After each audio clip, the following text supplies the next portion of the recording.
everybody.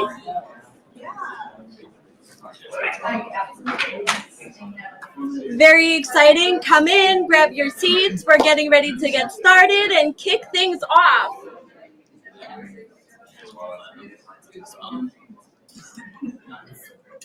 Thank you. Well, hey, everybody. Thank you for joining us for our 9th annual. Thank you for joining us for our 9th annual Startup Boston Week. Our mission with this conference is simple: to bring together the entire startup community across every industry, department, and funding stage. Startup Boston exists to connect, educate, and celebrate this ecosystem while serving as a trusted, unbiased guide to the best resources that can help you start and scale your startup or your team. My name is Elena Lobianco.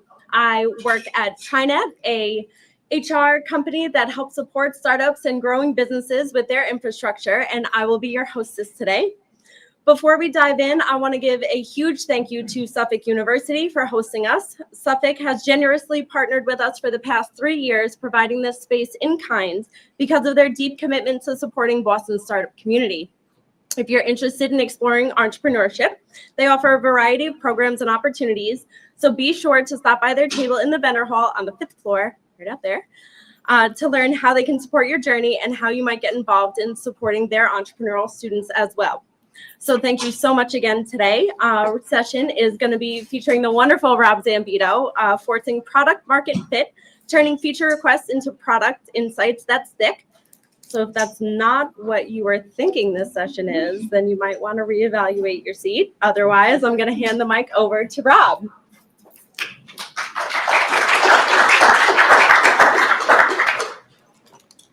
Who's Stanley Cup? Elena, this is yours. Sorry. Bye now. You can have some. Cheers. I think those things are supposed to be indestructible, right? It is, yeah. Something like that. Good morning, afternoon, everyone. How's everyone doing? Good? Quick round of applause for you for being here. Thank you for showing up. I appreciate it.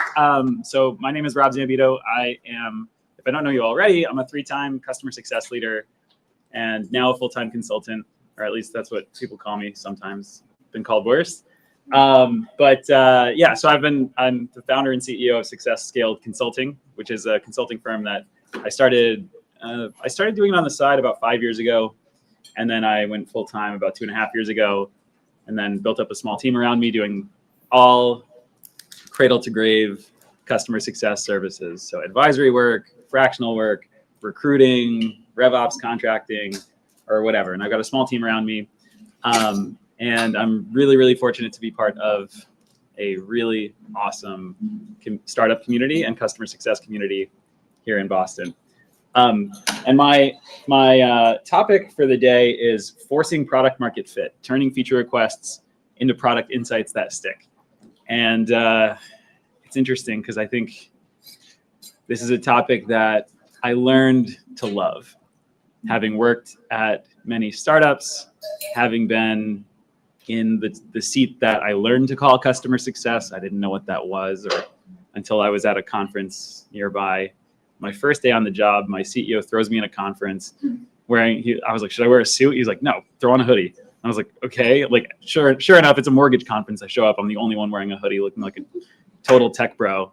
And someone's like, oh, what do you boys do? You call it customer success? And I was like, yeah, I guess so. That was the first time in my life that I heard customer success. What I thought I was doing was a little bit of sales, a little bit of marketing, a little bit of product. I wasn't really doing customer success because we didn't have customers yet. And this was about 10 years ago when I was at this company, Qualia, that I mentioned earlier today. The long and short of it was that I didn't know the industry we were in. I didn't know the product. And I only knew that we didn't have product market fit because our product just didn't work. It looked really slick, beautiful UI. We had this amazing designer.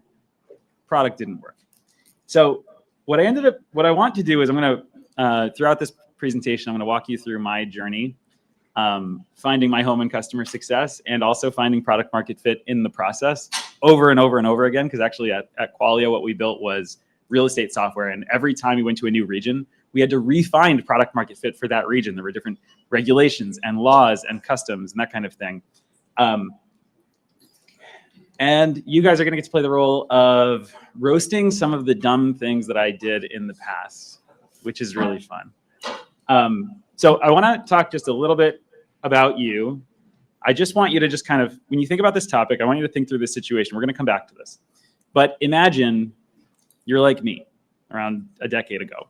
And you're, those of us who are in the morning session know that I was literally living in my first customer's basement up in North Andover.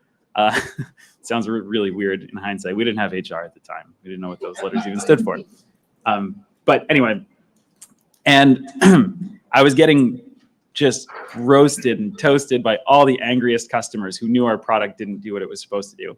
And so I want you to imagine you're like me. You're just getting yelled at by angry customers saying, I really need urgent tasks in the software to turn red. You have a priority numbering system, but we don't like it, and you never take our feedback. Our last software had color coding. We can't go on like this anymore. We're going to have to cancel and ask for a refund. And we're going to blast you all on socials.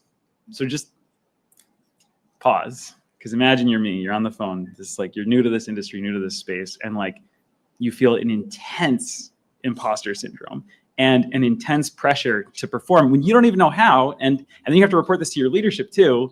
And then you have to convey this feedback to the engineering team. And you have to think about how to do that, and the product team too. And you're just in a state of total overwhelm.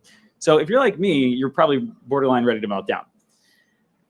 It was around that time that I was tasked with building the customer success team. And basically what the CEO said is the customer success team has to be about generating revenue. This is more in vogue these days lately, but those of us who are in customer success know that we've seen customer success vary through different venture capital booms and busts where 3 or 4 years ago, it wasn't about customer success driving revenue. Customer success was all about driving value, driving customer health, driving adoption, and other health metrics. But at the time, my CEO was fortunate to tell me that, hey, what this team has to do is drive revenue. And I'm fortunate to say that fast forward through all the difficulty that we went through, we ended up, the customer success team drove 2/3 of net new revenue at what then became a unicorn company at that time. But the path to get there was really tough. So we're going to go through that. So I just talked about all this. Some other random fun facts about me. So 10 years in customer success, 3 CS teams, 1 became a unicorn with making up 2/3 of net new revenue. I've worked now with, actually it's about 30 companies or so as a consultant. I have a template library that has about 90, actually it's nearing 100 templates. If you guys want my template library, just find me after. By the way, connect with me on LinkedIn if you haven't already. And then I also co-host a podcast, which a few people in this room have been on, where we did 280 episodes in a year, which was pretty cool. So anyway, I don't want to talk about myself. I want to talk about you. So hopefully you all are going to be able to leave this session with an actionable playbook that you can use to turn customer anger and feature requests into actionable product feedback in your journey to find product market fit. All right, cool. Quick show of hands. Who here agrees? And I know this is not the original quote, so before people say that this is not the complete quote, just work with me. Who here agrees with the question or the phrase, the customer is always right? Let me actually ask a different question. Who here disagrees with this? Okay, a lot of hands. Good. I changed the question because I want to get you guys more engaged. Yeah, I thought this was a really interesting question I had to reconcile, and you're going to see that come up. Who here has had to deal with an angry customer? Good, lots of hands. Okay, cool. Who here wants to improve their negotiation skills? And you'll see how this is relevant. A lot of hands up. Awesome. Who here who's in customer success or even leadership roles? Anyone who's not in product, who's had tense relationships with their product teams trying to, there we go. Lots of hands up. And then I want to ask too, who here has seen this hashtag floating around on LinkedIn? Quite a bit, right? And the reason I bring this up is because I'm old enough to remember when it used to be seen as like sacrilege to say that you were open to work on LinkedIn. But what's happened now as the market has shifted, especially in customer success, is that customer success teams across the world are being forced to answer this question: what worth do you bring to the company? And one of them is being a product liaison. One of them is being a retention machine. One of them is being an upsell machine. And there's various other definitions, but the reason I bring this up is because I can pontificate another time about what I call the 5 personas of customer success. But my point is to say there's never been more pressure on customer success as a function. So, like I said, you guys get to play the role of being my manager. We're going to go through 4 stages that I went through when I was learning to navigate a product without product market fit in what I learned to call customer success. And phase 1 in my journey, I said to myself, I have no choice but just to say yes to everything. And maybe that's my job, right? I'm supposed to be the customer advocate, right? I saw it on LinkedIn. It must be true, right? So I want you all, as my collective manager, to give me feedback about why this is not an effective strategy. Would anyone please like to tell me why it was not an effective strategy to just say yes to everything? Leads to burnout. Leads to burnout. Great. You guys feel free to just shout it out. Scope creep. Scope creep, feature creep. Wow, that was cool. A little cross-room connection. I like it. You deliver, you know what it wants. Maybe I do have to use hands. Costs too much. Costs too much. That's a great one. I'm going to come right back to that. That's exactly what I ended up learning here. Anyone else? You lose your value. Lose your value. Tell me more about that. Well, that direction of clarity what the product's doing, then you become too many things for too many people. So you lose exactly what it is, the problem you're trying to solve. That's a great point. For those who couldn't hear, the answer was, what was your name, by the way? What's that? Your name? Peter. Peter said, you lose clarity. You try to be too many things for too many people. And that definitely happened to me. Anyone else? It may not be the right thing for them. They're counting on you to be the expert. It may not be the right thing for them. They're counting on you to be the expert. That's a great point. And that makes me think about this question, this line, the customer is always right. Because if the customer is always right, well then, geez, why are we expecting ourselves to act like experts if the customer knows everything? It seems like kind of the core principle of what we're trying to do is actually educate customers on ways that they might not be perfectly right. But anyway, anyone else? Yes. So just directly linked to what Pete said, you end up building a comprehensive and very complex solution, which no one will want. You end up building a very comprehensive and complex solution that no one will want. So this, I wish I knew you all sooner, because I learned this the hard way. I learned this by getting yelled at by my customers and then getting yelled at by my executive team, who fortunately they were friends of mine, but I thought I was doing the right thing, right? Being the customer advocate. What my CEO said to me at the time, he said, feedback is good, feature requests are bad. And I was like, what does that mean? I don't understand. Aren't they the same thing? But feedback is good, feature requests are bad. And I was like, all right, let me think about this. So what he means to say is, we want all the feedback. We just don't want to be responsible for getting it done. And I was like, okay, that's going to be a challenging position to take. But at the time, what I ended up putting together was what I called the 4 costs of feature requests. You know, I sort of naively thought that, well, have you guys ever had a customer say like, can't you just add a toggle for that? Right? You heard that before? I've heard that plenty of times before. And it sounds really innocent and simple. And, you know, me not having any programming background, I would be like, well, yeah, I mean, what does it take? Maybe a couple hours? What I realized was like, when I thought about the costs, there were actually multiple layers to this onion of costs that feature requests can bring to the table.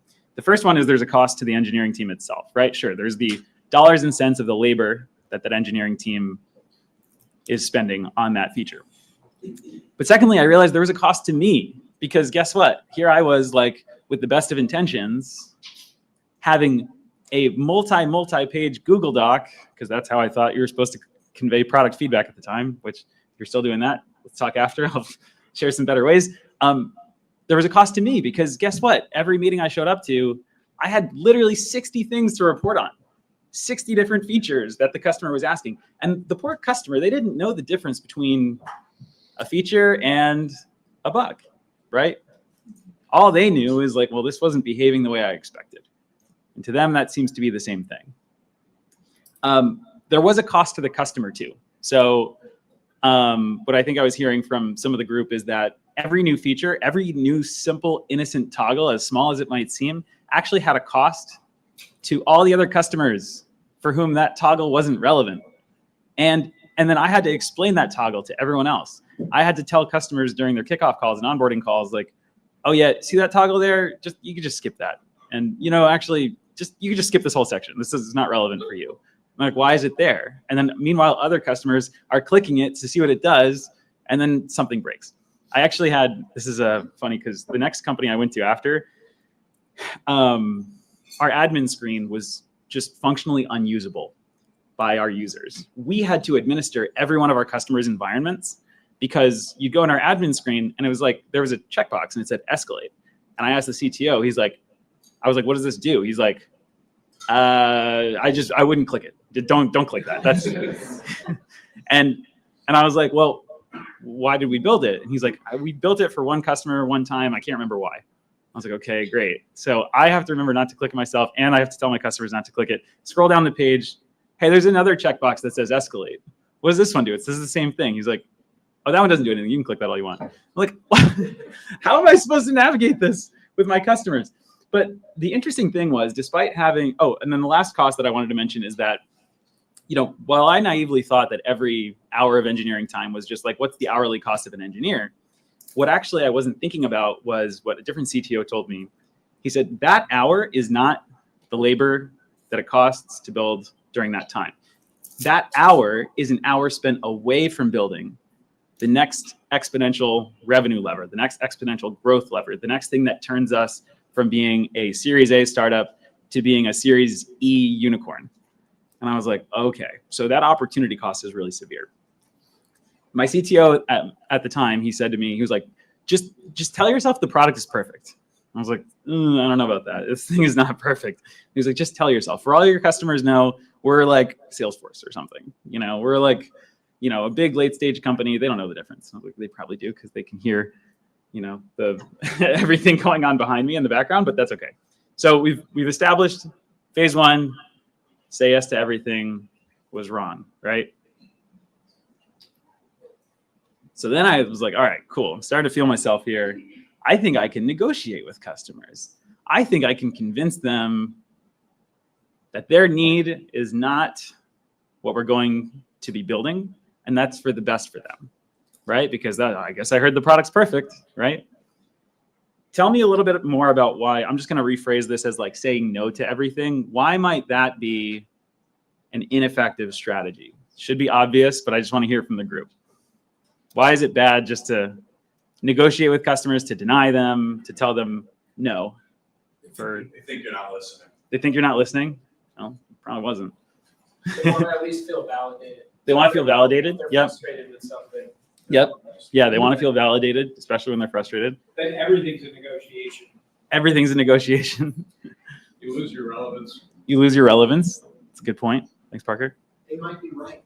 They might be right. They definitely might be right. In fact, this really hurt our reputation as a company of being some like hotshot Silicon Valley kids who knew nothing about the industry. Our competitors ate that for breakfast. Like became our reputation for a while. It's a hand raise.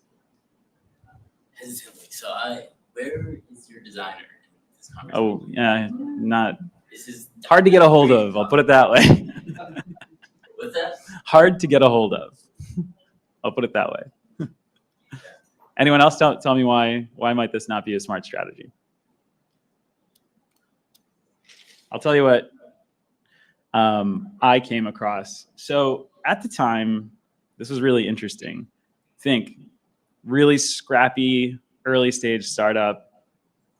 My CEO at the time said, like, we're going to go open an office. We're going to do it in Austin. You should move to Austin next week. I was like, oh, okay. So I went from one weird living situation, splitting my time between like a basement in North Andover and like a Bay Area shoebox apartment, to then just packing all my stuff and then moving to Austin. Has anyone here been to Austin?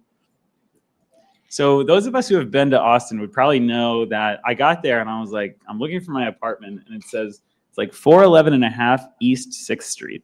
And I'm like, this is weird. There's just a lot of bars around here. I didn't realize that I moved to like the Mardi Gras street of Austin. And it was funny because this place that my friends who I worked with and I lived in was not really built for human living. And it just really wasn't. It was built for bachelor parties and bachelorette parties, and that was interesting. But my friend and I, like, we signed the lease, we go to the apartment, and the property manager's showing us around. And this guy taught me a lesson about feature requests that I didn't anticipate. So we're looking around, we open the just scoping out the place, we open the fridge, and there's no shelves in the fridge. And we're like, do you think we can get shelves in the fridge? To the property manager. And he was like, I guess so. I'll see what I can do. And we go to the stove. The stove's fine. It's like a nice new stove, but there were no knobs on the stove. And we were like, you think we can get knobs on the stove? And he was like, look, man, the place just comes as is. And we were like, oh my God, this is really interesting. This guy has the gall to just tell us, like, I'm not even gonna get you knobs on your stove. We literally got pliers so he could turn the stove on. And it was interesting because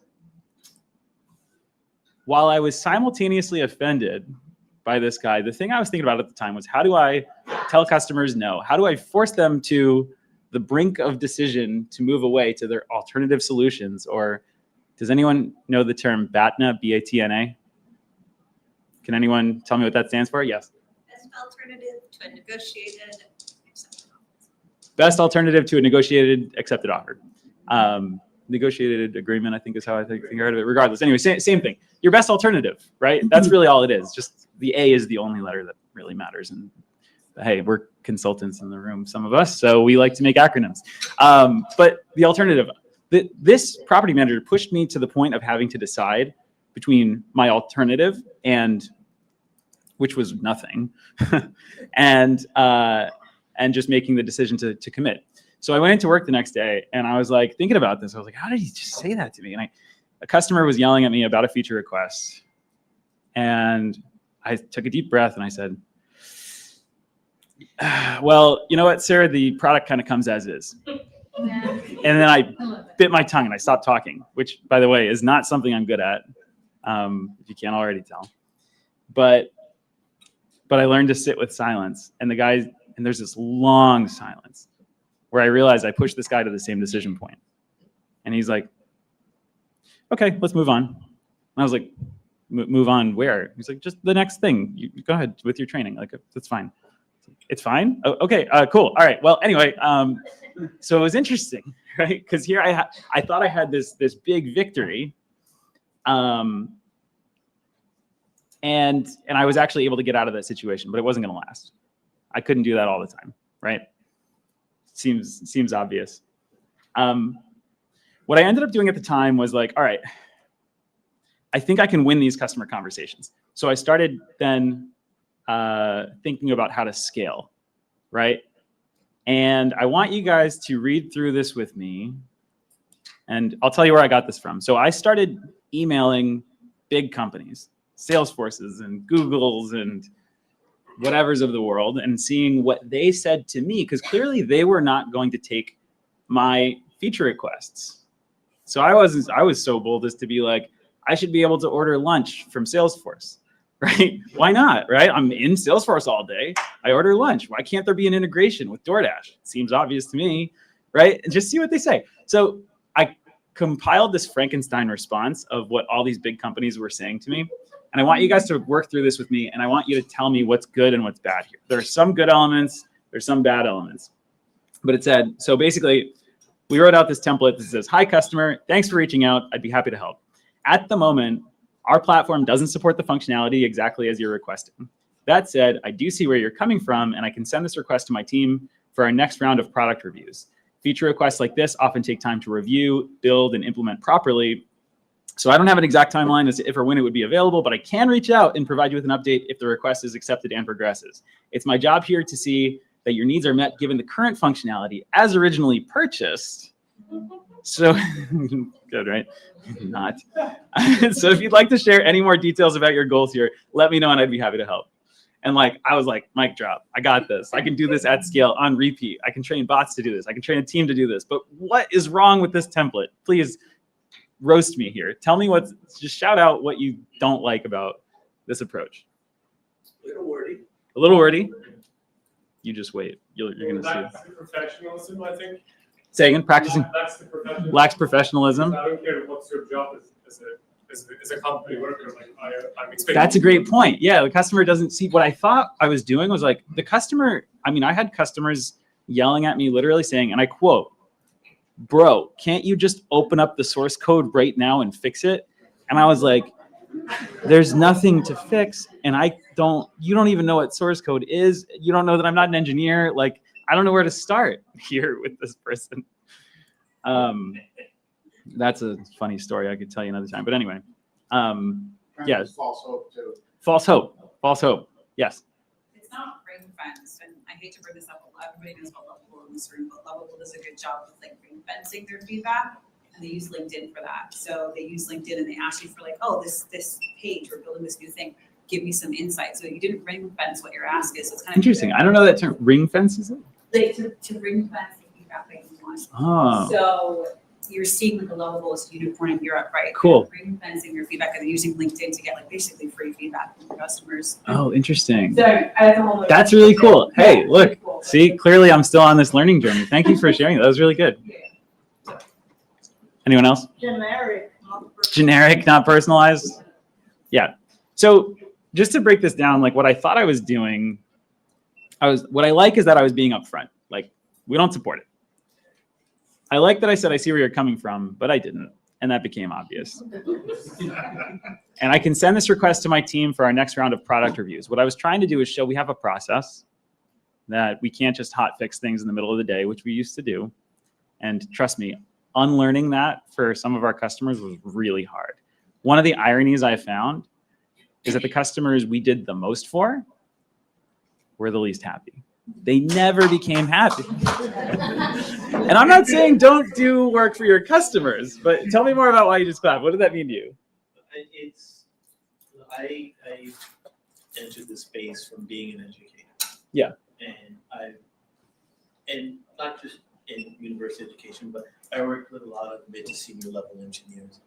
And I found that the pickiest students, the CEO that I bent over backwards was always the person who would give you a 3-star evaluation. Mm-hmm. And the student who needed the least work and made noticeable gains, or less noticeable than the CEO, 5 stars. Yeah, right. It's always, I found, even in my real estate ventures, I found it's always the tenant or the students who do the most for that leaves the most afterwork for you. Leaves the most afterwork. Yeah. So what we actually found was, I'll come right back to you. See an eager hand raised back there. What we actually found was the customers we did the most for, like our first customer ever, the one who I was living in the basement for, they had this impression, like, first of all, they fixed their minds on the notion that the product was broken and was always going to be broken. There was never a defined point in time where we said, you are graduated from your onboarding, which is a lesson I learned, by the way. Have a graduation for your onboarding program. Caps and gowns, whatever you need. But this customer years later thought they had it fixed in their mind that this product is it's just never really going to work. It's never really going to fully be there. And on top of that, they thought we were a custom dev shop. So I showed up on site and they're like, can you fix my keyboard? And I'm like, no, I can't. It's not plugged in. But it's a true story. The hand in the back, yeah.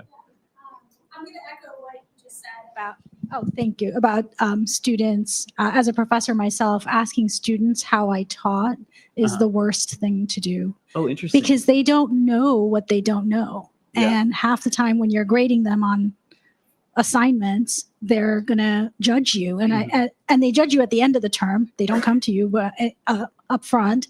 And I call them keyboard warriors. It's really, Keyboard warriors. and what he said is exactly true. The ones you gave the most attention to are the ones who really peg you at the end of the term. And I'm just going to follow up that last paragraph where you say it's my job to see that your needs are met on the current functionality as originally purchased as the most passive aggressive sentence. And I thought it was so good at the time. Oh man. That's so funny. By the way, I like keyboard warriors. Speaking of which, Colleen here, who we did a presentation earlier this morning on, she just recently had a colleague who had their customer literally, Colleen, correct me if I'm wrong, take a keyboard and snap it over their knee during an onsite. because they were that frustrated, and everyone else acted like it was just normal. Which is crazy. I mean, I've seen stuff like this too in the past. It's crazy. But anyway, there was one more eager hand. I just want to, yes. Was this company you're working for B2C or B2B? B2B. Really? Because I find everything you're saying fundamentally different than the people we interact with. These were real estate attorneys, believe it or not. I wonder if it's because we sell directly to like engineers and CTOs, but like we find, I mean, like now we don't really do much, but they all more or less ask for the same features and they're quite reasonable. That's cool. Maybe I'm just curious. That's why I'm so shocked by this, because like for us, they're completely reasonable and they're, once you do one thing for them, they're gold and they never really talk to you again. That's really, it is interesting. We could have a whole side conversation Not about my experience with engineers. Not your experience with engineers. Yeah. Yeah. We could have a whole side conversation with like personas and customer segmentation, customer personas, defining your ideal customer profile, your ICP. Because it's interesting, because I notice we're all indexing on our own relative experiences, and for some it's students, and for some it's engineers, and for some, like for me right now, I'm working with like 8 different companies, and they're all like, one of them, their customers are IT companies. One is like scrap yards, like metal scrap. Trust me, metal scrap people are not, they don't want their technology. Anyway, there's like a bunch of different industries. My point is to say, like, I thought I was, with the best of intentions here, I thought I was really nailing this. I also want to criticize what I did in the past, where like what we ended up doing was we just lost so much good customer feedback, right? Because we just said like, if you'd like to share any more details, let us know. But what were we going to do if they shared more details? We'd just send them the same template again. But this is how I felt I was doing. So here I am. I was fortunate to have saved all these emails, because you're going to find this one interesting. There was one customer who wouldn't talk to me on the phone, and so all our conversations were by email. And I started like thinking that I was getting better. So I was like, oh, he was asking for something. I was like for like state compliance in Washington State. I forget what it was, but I was like, I understand you here. You're trying to do X because Y. It makes a lot of sense, and I feel the same in your shoes. It's feedback like this that has helped us become the fastest growing player in our space. A little humble brag there. I think it would get us back on the same page if I share a perspective from our position. Is that all right with you? So what I'm doing here so far is like, I'm proving a little bit more that I actually do understand the customer's needs, because I'm actually including the detail. I had to remove the details. I like the little permission-based transition too, like saying, is that all right with you? I've learned that when communicating with customers and with prospects, we are like very prone to talk over people. So it's good to just like pause and be like, use a permission-based transition to say, do you mind if we move forward here? Right? So there's some good stuff here. The humble brag, I don't know so much about that, but what was it? Sorry, in the front here, you said my last email was like a little long, right? You mentioned it was a little wordy, but now this one, on the other hand, this was, my next email, I know it may seem like an engineering build for this functionality is quick and simple, but under the hood, changes like this are really complex and delicate. Given that we're transacting well over 10% of the industry on our platform, every new feature impacts I cringe that I'm even showing this to a group of people. Every new feature impacts tens of thousands of users. Here I am thinking I'm like teaching people the gospel of software development. With that in mind, we're required to follow a stringent process before release. And then I detailed all the different stages that we went through. And as if that wasn't enough, these steps often take time, but it's our commitment to good process that has made us the fastest growing software in our space. Many of our competitors have suffered from skipping some of these steps above, causing them to take 1 step forward and 2 steps back. This may seem ironic, blah, blah, blah. I'm your advocate here. Sure you are. I owe it to you to let you know our product roadmap was already set. It's on us to move forward in the meantime. I thought this was smart at the time. And conceptually it is smart, but I was like, you bought this product to achieve real goals within a specified timeline, and we can't afford not to achieve those goals in a timely fashion. I'd like to schedule a call. We have great alternatives. And why did I say alternatives? What's the phrase people often use instead? Or the word? Workarounds, yeah. So I had a customer once, he was so mad at me. He's like, I've had it with the workarounds. And I came back the next day and I was like, alternatives. I even just yesterday typed workaround into Google Translate into Spanish just to see what it was like. Solución alternativa. So, okay, cool. Anyway, so I even ended it with like, we're in this together and we have the same goal in mind. This, you know what the response to this was? Nothing. Yeah, I didn't get a response. So what are we learning here so far? We're learning, I think there's a lot of takeaways from what we just went through, right? I learned, first of all, I had to challenge myself to respond with curiosity and not defensiveness. That was really important. Even when I wasn't that curious. I actually had a colleague, so really angry customer. We all avoided him. And I had a colleague that I worked with who was just like super high EQ to the point where he could actually force himself to feel differently going into difficult situations, which was really interesting.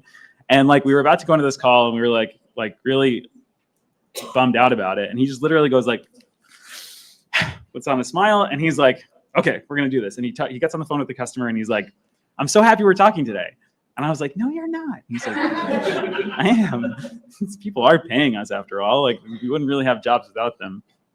And actually, that's important. I mean, I've worked for, has anyone ever met the CEO persona who CEO knows best, better than all the industry veterans? Yeah, definitely none of those in this room here, but just kidding. I worked for one, actually, even as recently as this morning.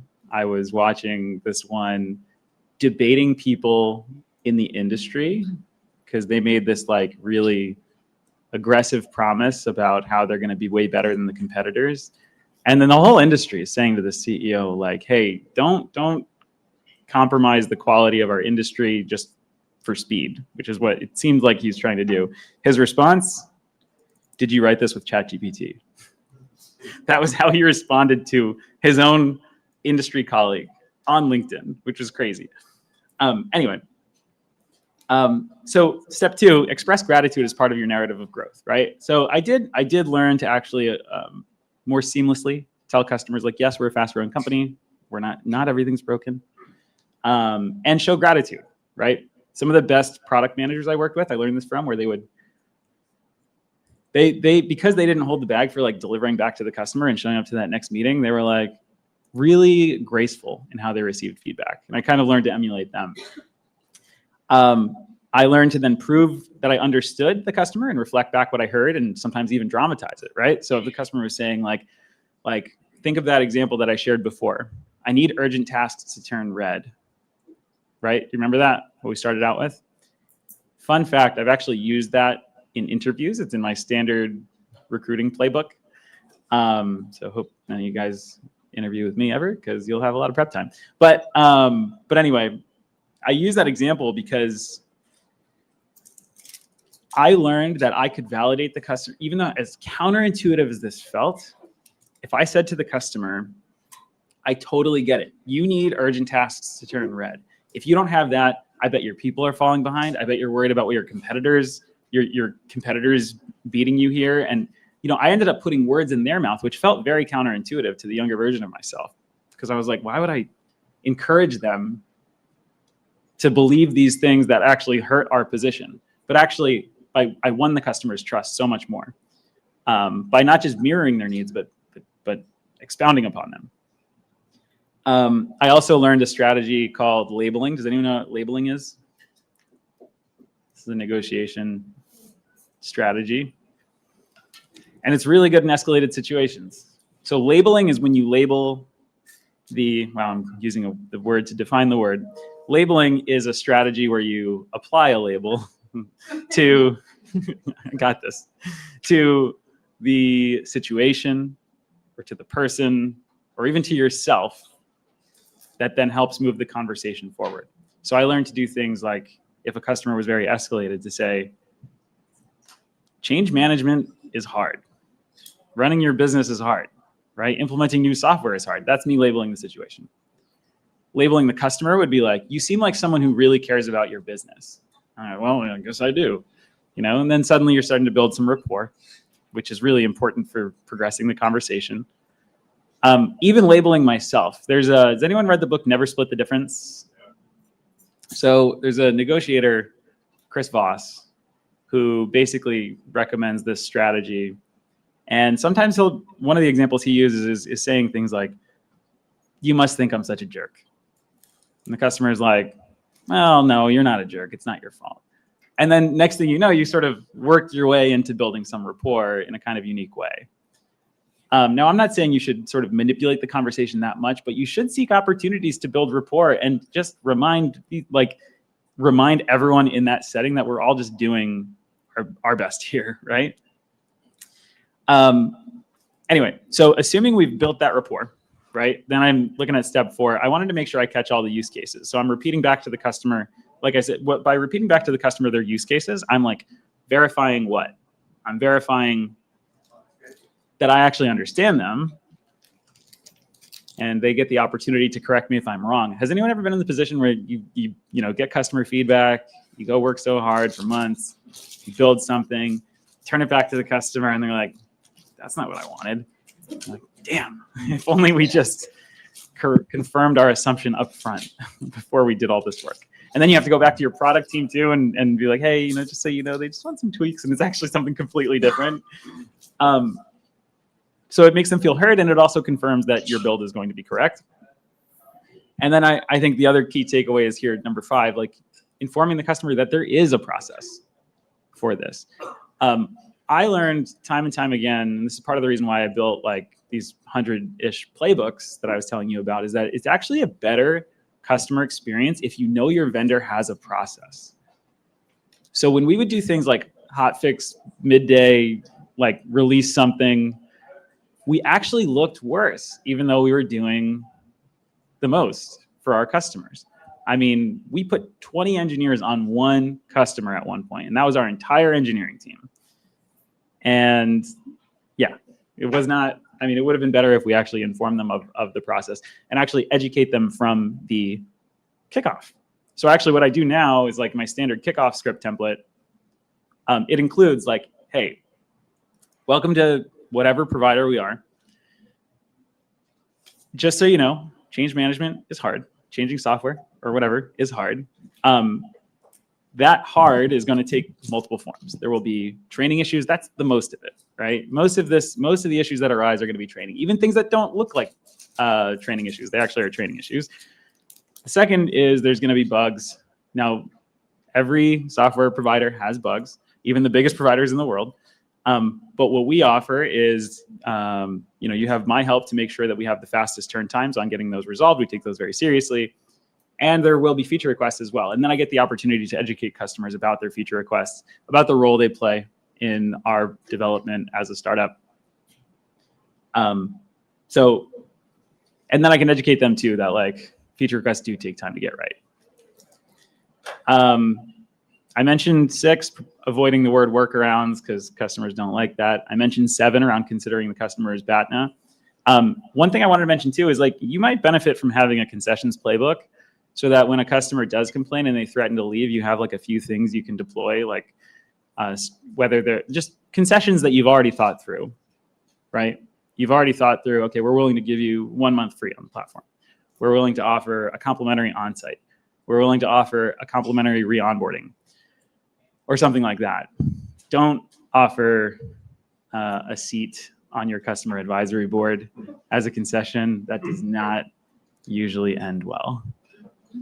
But if you don't know what a customer advisory board is, we'll talk after.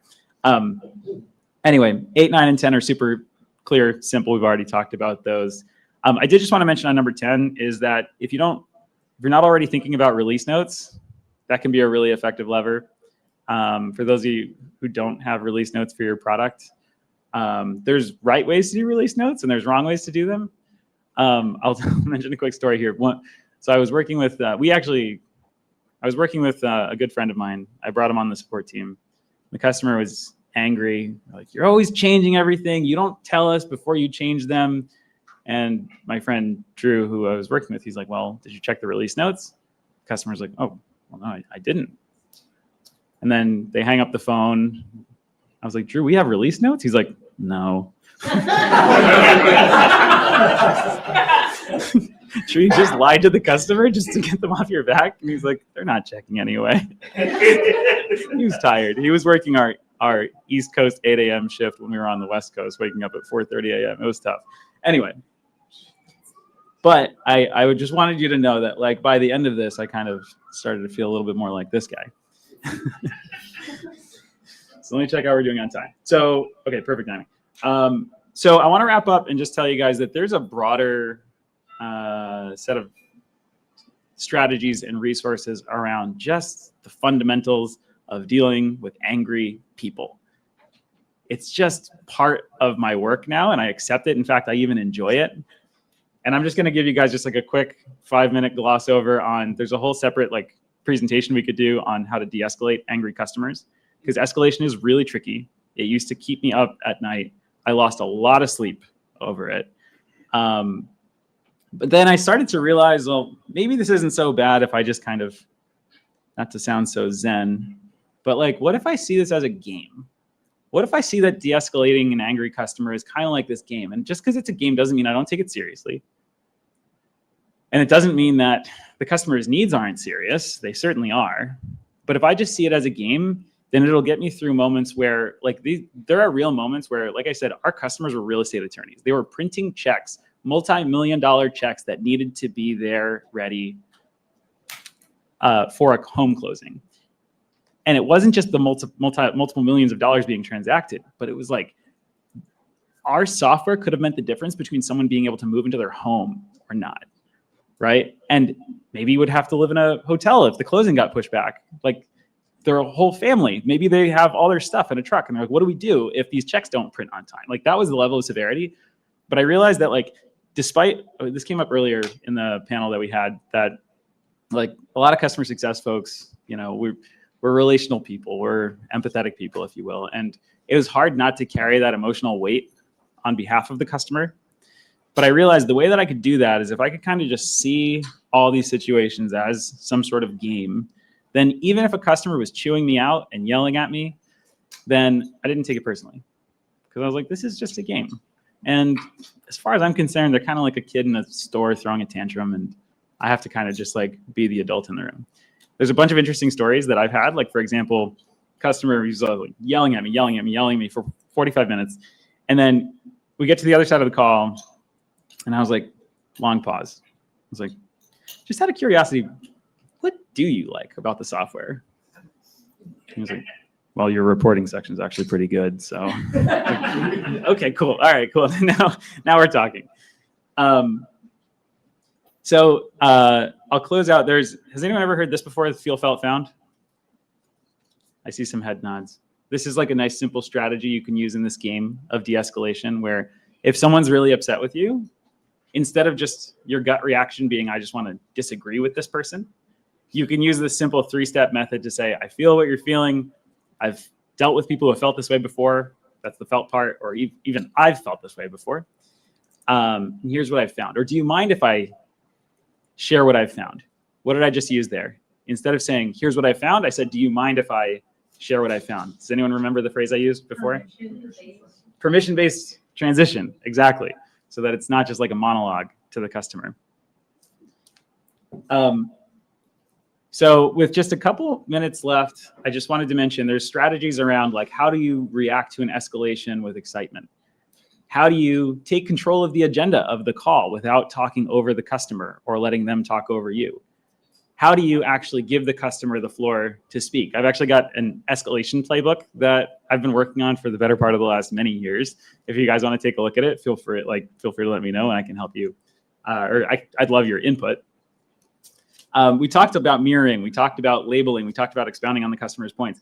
I had a colleague who actually would lower his voice to de-escalate customers. So when they would raise theirs, he would just start talking really quietly. And I was like, why are you speaking so quietly? He's like, well, because if I lower my voice, then they lower theirs.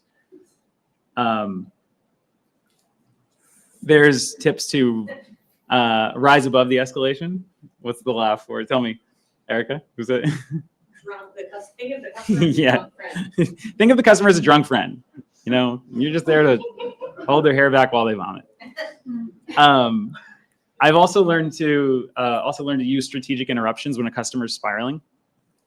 So if a customer's spiraling, I'll do you mind if I just repeat this back to you just to make sure that I've got what you're saying. And the customer can then feel like your interruption is to their benefit, which is good. I've also had situations where you have to inform the customer that you're only as effective as they make them. I had a customer who cursed out all my team, just worked his way up the ranks. And I had to eventually say to him, I was like, I need you to be aware that we are the customer success team here. Our job is to make you successful. We are made less effective at that goal when we're made to feel belittled, and we feel belittled when we're cursed at. So can we at least just agree something really simple and specific? The lesson, my wife's a behaviorist, so I learned, like, be very specific with the behavior that you're asking of someone. Can we just agree not to curse on our calls? And that was really effective for 3 months. And then he went back to it. But it was effective. And then I think just the last thing I want to mention is that when you have an escalation, often stemming from feature demands, it's important to think of it almost analogous to a sales process where there is a close. And closing an escalation is kind of like closing a sale. And it's kind of like closing an onboarding. What did we call that before when we close an onboarding? Graduation. Yeah, exactly. So like all these little customer engagements, they're all kind of the same. They resemble the same format. But I realized that a lot of times I wasn't really closing escalations. And sometimes that close was as simple as just, even when I couldn't deliver on what they were asking for, just expressing my values, using some labeling, apologizing and thanking them. I've heard teams say, like, never apologize to your customers. And I'm like, that's not really a human thing to do, to never apologize. So I'm not really a fan of that. I'll leave you with just a couple of really quick stories. I'm just going to cherry pick two from here. I had this one customer who was super angry, and he was like, one of these real estate attorneys. He's like, I don't have time to be fixing your software. Do you know what I charge per hour? I charge $385 per hour. So I was like, well, you know what, Jeff? I charge $400 per hour. So you owe me $15. Actually, remarkably, that actually de-escalated him a little bit. Don't try that one at home. Another one that was pretty funny is I had this customer who we didn't support New Jersey, and look, I'm half New Jersey myself. I love my New Jersey people, but from Jersey. There we go. Technically, I grew up on the other side of the New York State border, but my mom grew up in Jersey. That's why I say half Jersey. But anyway, so we didn't support New Jersey, and New Jersey people will let you have it if you don't support what they need, particularly these attorneys. And so this one customer was working with my CSM, and week after week, my CSM, the customer would say, where's this feature? My CSM would say, we don't have it yet. Customer the next week, where's this feature? It's my CSM, we don't have it yet. The customer is angry, he's yelling, he's asking to talk to the CEO, he's asking to talk to me as like the leader of the customer success team. And eventually my CSM, he had like a moment of wisdom when he thought of this escalation as a game, where he like went to the next call and he's like, John, I'm going to be direct with you. Don't even ask. I'm going to tell Rob that you really gave it to me. Okay? And we're both going to save ourselves the next hour. Okay? The customer's like, you're really going to tell Rob? I'm going to tell Rob. I'm going to tell him you really gave it to me. It was a tough call, and I'm relaying his feedback. And he's like, okay. All right, if you promise. It's like, I promise. Some crazy customer success jujitsu I've seen in my years. None of it as much as like snapping a keyboard over my knee, but anyway, so that's all I got. I just wanted to hear from you all what you found, what you took away from this presentation, and as well as any questions you have, any thoughts you have for finding product market fit with customer success as your vehicle to get there. Any questions? Yes. So what would you say is the threshold for actually implementing feedback from a customer? I don't think there is a threshold. I mean, so I think that threshold exists as early as when you have an idea for a startup. I think that's when you start collecting feedback.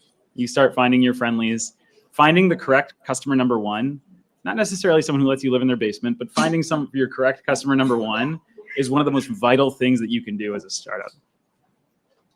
and getting their feedback as early and often as possible. At scale, that does become more advanced motions like customer advisory boards, helping customers be collaborators in the conversation. Yeah. Thanks, Hilson. Yes. I don't have a microphone, so I'll It's just okay. keep talking. He's coming. Yeah, he's coming. All right. I have a microphone, but I will still speak loudly. Okay. First of all, I got to tell you, I have never laughed so hard and so frequently during a talk. So I want to congratulate you on that. That was an amazing conversation. You did a great job. Yeah. So this is my customer success jiu-jitsu on you, getting everyone to clap for you while I'm asking a question. So you're welcome. I am a small business owner. I have a technology that I invented that I'm going to market with. I have 2 pilots, and I've considered for the last 4 weeks a very serious go-to-market. I have a very expensive consultant working with me to think through all of our ICP and our personas and our go-to-market and how are we going to do it, so I can get my VCs ready to go. So we're ready to go.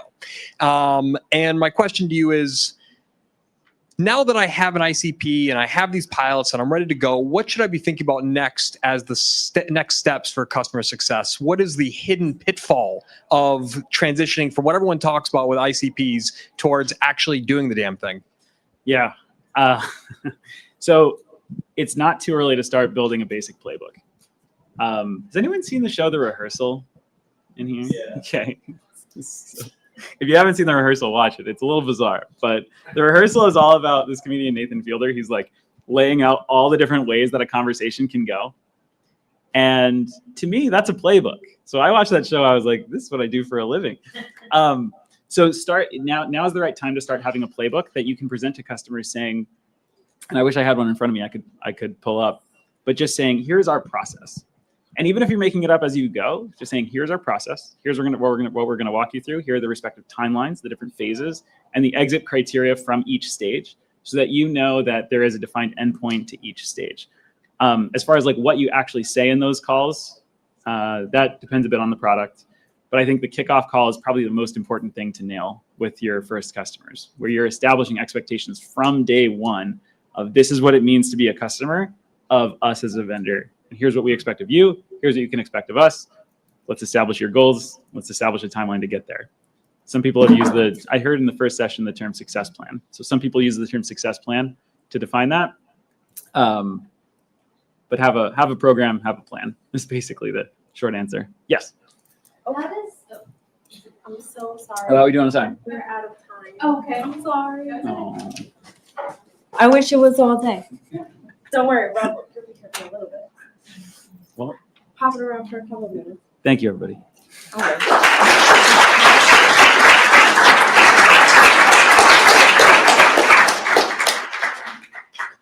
Well, I would like to give a huge thank you to Rob. We have a lot more. Yeah, woo, again.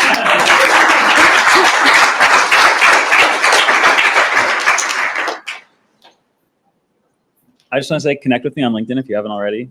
It's Rob Zambito, Zambito. Please. Thank you. We do have a lot more in store for both today and the rest of the week. We also have our welcome party presented by HPE and NVIDIA right here at 6:30 p.m. Downstairs on the first floor. We know you want to mingle after the event. We absolutely thoroughly encourage it. The only thing that we ask is you not do it in this room so that I can, gracefully set up for our next session and reset the space. If you're joining us virtually, thank you so much. You don't need to go anywhere. Just choose the next session on the schedule. We'll be back on with you shortly. And lastly, for early stage founders, if you didn't know, this Friday at the closing party, you will have the chance to share your venture at the Startup Showcase Open Mic. So stop by the welcome desk in the first floor lobby for details on that. And thank you all so much. And I hope you enjoy the rest of your time at Startup Boston Week.